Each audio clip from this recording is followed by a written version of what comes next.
The Lantern Project in Mr. Touma's Clay 1 class has been an ongoing project where students spend over a month creating lanterns.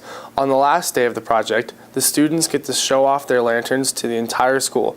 This project has been around for many years and was originally started by Mr. Osherman.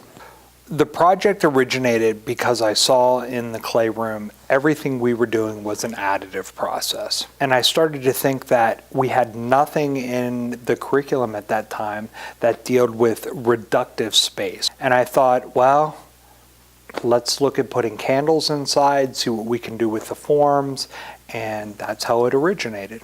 This year I changed it more dramatically than last year, where the lanterns had to be generally buildings. So before it was just any kind of vessel could be a lantern, but this year it's been more directed to buildings.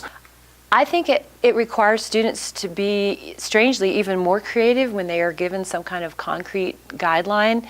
Then each one is, they have a particular focus for the piece of art. Throughout its history, the Halloween Lantern Project teaches students many important skills they will use throughout the clay program, from Clay 1 to Clay 3. It's very fun, it's very hands-on, it's something different than just taking notes and lecturing. I would probably make my design taller and just a little bit more paying attention to more of those little details.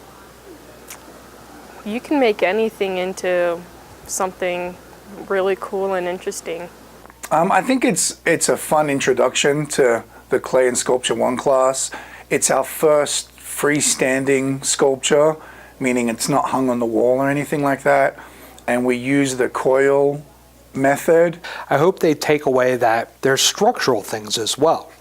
Every time you cut a gap into the piece, the weight above it is putting pressure on these new forms. In the end, the Lantern Project this year turned out to be a great show that the whole prep community enjoyed. The Lantern Project has started a tradition on campus that will continue for many years as an important project for Clay 1 students.